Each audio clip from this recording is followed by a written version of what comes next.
ঈদে মিলাদুন্নবী সাল্লাল্লাহু আলাইহি ওয়াসাল্লামের নামে অনেক ধরনের আপনার কার্যক্রম আমরা দেখে থাকি। জশ্নে জুলুস বের করা হয়।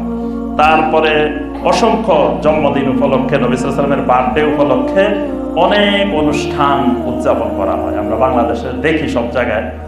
এই অনুষ্ঠানটা শরঈ দৃষ্টিতে সুস্পষ্ট বেদাত।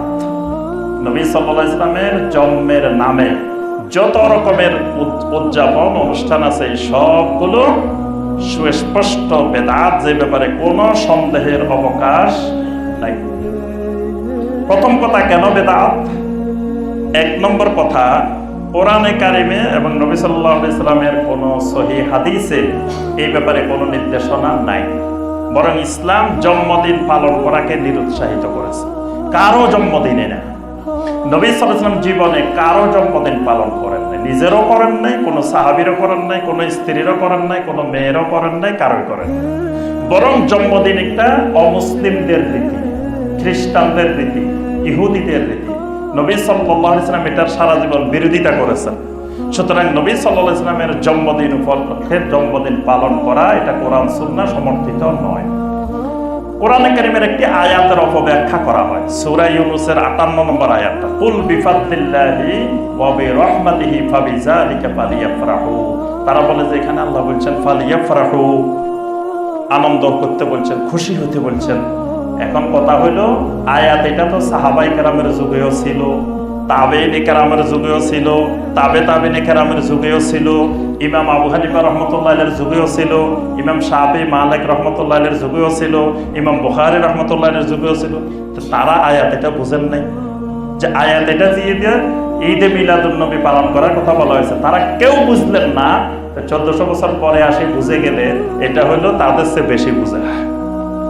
এই জন্য সালাফদের মানহাজ থেকে বিচ্যুতি বেদাতের কারণ, এটা হলো অন্যতম কারণ। সালাফদের মতো কোরআন না বোঝা, সুন্নাহ না বোঝা।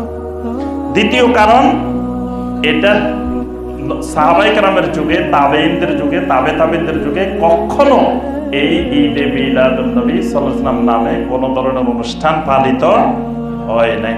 এটা সর্বপ্রথম 352 হিজরিতে শিয়া শাসক মুইজউদ্দৌলা প্রথম এটা প্রাথমিক আবিষ্কার করছে। 352 খ্রিস্টাব্দে হিজরিতে প্রাথমিকভাবে একটু আবিষ্কার করছে শিয়া শাসক মুইজউদ্দৌলা।